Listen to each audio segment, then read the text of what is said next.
ब्राह्मण आणि देवी अन्नपूर्णा. काशीनगरीत धनंजय नावाचा एक विद्वान ब्राह्मण राहत होता. त्याच्या बायकोचे नाव होते सुलक्षणा. त्यांच्या घरात 18 विश्वे दारिद्र्य होते.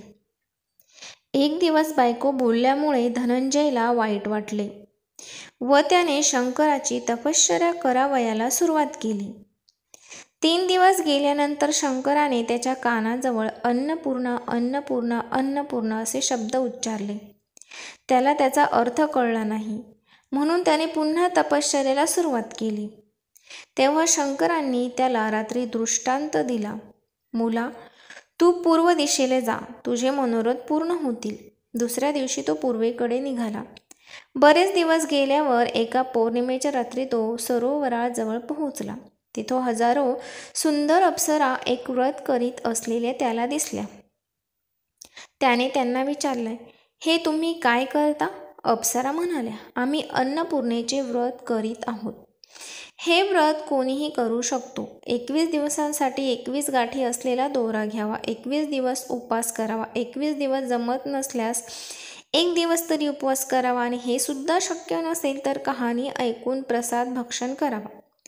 उपवास करून कहाणी ऐकायला कोणी मिळाले नाही तर पिंपळाचे पान समोर ठेवावे, दिवा ठेवावा आणि शंकर पार्वतीला साक्षी ठेवून कहाणी ऐकल्याशिवाय अन्न घेऊ नये. चुकीने अन्न ग्रहण झाल्यास दुसऱ्या दिवशी परत उपवास करावा. व्रत करावयाच्या दिवशी रागावू नये, खोटे बोलू नये. हे व्रत केल्याने आंधळ्याला दृष्टी मिळते, लुळ्याला पाय येतात, निर्धनाला पैसा मिळतो, पुत्र नसलेल्यांना पुत्र लाभ होतो. जो कोणी मूर्ख असेल त्याला विद्या प्राप्त होते व जी जी इच्छा धरून हे व्रत करील त्याची ती इच्छा पूर्ण होते. ब्राह्मण म्हणाला, बाई, मला खायला अन्न नाही, घालायला वस्त्र नाही, विद्येचे नाव नाही. मी एक गरीब दुःखी ब्राह्मण आहे. आपण मला व्रताचे सूत द्याल काय? अप्सरा म्हणाला, देऊ, पण तू त्याचा अपमान करता कामा नाही, त्याची हेळसांड करता कामा नाही. हे घे ते पवित्र सूत. धनंजयाने मग हे व्रत केले. व्रत पुरे झाल्यावर सरोवरातून 21 पायऱ्या असलेली सोन्याची शिडी वर आली. धनंजय शिडीवरून खाली उतरू लागला. शिडीवरून खाली उतरल्यावर त्याला अन्नपूर्णेचे मंदिर दिसले. सोन्याच्या सिंहासनावर अन्नपूर्णा बसली होती आणि शंकर दोन्ही हात जोडून याचकाप्रमाणे तिच्या समोर उभे होते. किन्नरी देवीसमोर छत्र चामरे ढाळीत होत्या. यक्षस्त्रिया सशस्त्र पहारा करीत होत्या.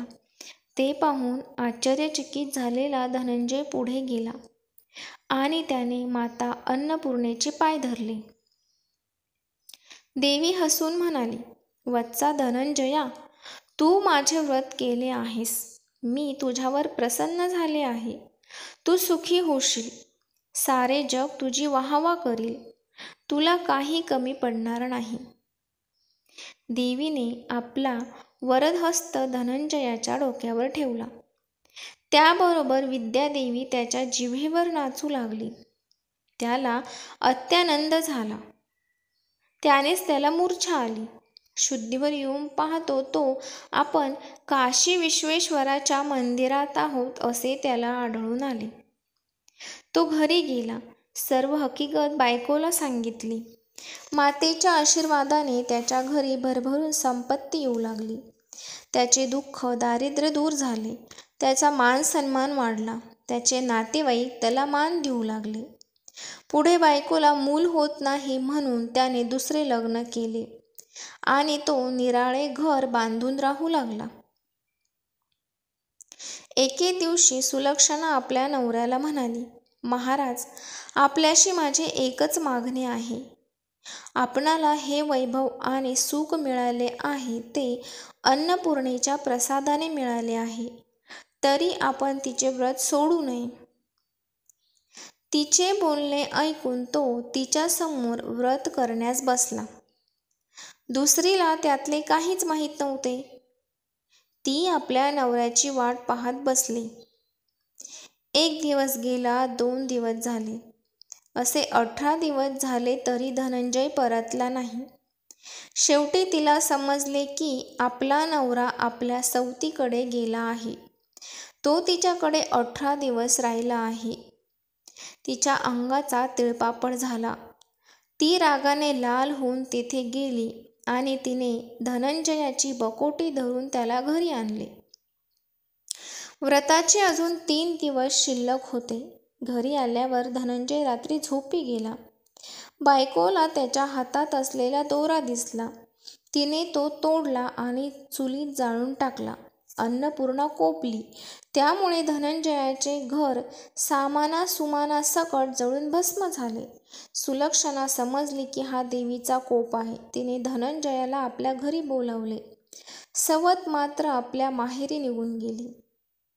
सुलक्षणेच्या सांगण्यावरून धनंजय परत सरोवराकाठी गेला. त्याने पुन्हा व्रत केले. पहिल्याप्रमाणे शिडीवर व्रत केले. तो देवीच्या मंदिरात गेला. तो परत आलेला पाहून देवीचे नोकर त्याला मारावयास धावले. त्यावर देवी म्हणाली, थांबा, त्याला मारू नका. तो ब्राह्मण आहे. तो अवध्य आहे. त्याने माझे व्रत केले आहे. नंतर देवी त्याच्याकडे पाहत म्हणाली, मला सर्व काही समजले आहे. जा, ही माझी सोन्याची मूर्ती घे. हिची दररोज पूजा कर. तू फिरून सुखी होशील. माझा तुला आशीर्वाद आहे. तुझी प्रथम पत्नी सुलक्षणा हिने माझी मनोभावे सेवा केली आहे. व्रत केले आहे. तिला सर्वगुण संपन्न असा मुलगा होईल. प्रसन्न अंतकरणाने धनंजय घरी परतला. तो दररोज भक्तिभावाने अन्नपूर्णेचा पूजापाठ करू लागला. पुढे काही दिवसांनी सुलक्षणेला मुलगा झाला. सारे गावकरी चकित झाले. धनंजय त्यांना म्हणाला, बाबांनो, मी माता अन्नपूर्णेचे व्रत केले. देवी प्रसन्न झाली आणि तिच्या आशीर्वादाने आजचे वैभव, मानसन्मान आणि पुत्रलाभ मला झाला. ते ऐकून त्या गावातील श्रीमंत शेठजीने देवीचे व्रत केले. त्यालाही मुलगा झाला. त्याने अन्नपूर्णेचे मंदिर बांधले. मोठ्या समारंभाने त्याने मंदिरात देवीची स्थापना केली. धनंजयालाच तेथे पुजारी नेमले. आता धनंजय आपल्या बायको मुलांसह त्या मंदिरात राहू लागला.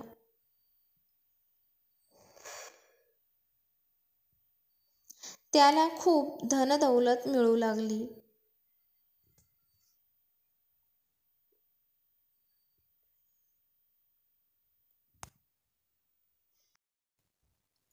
इकडे दुसऱ्या बायकोच्या माहेरी दरोडा पडला.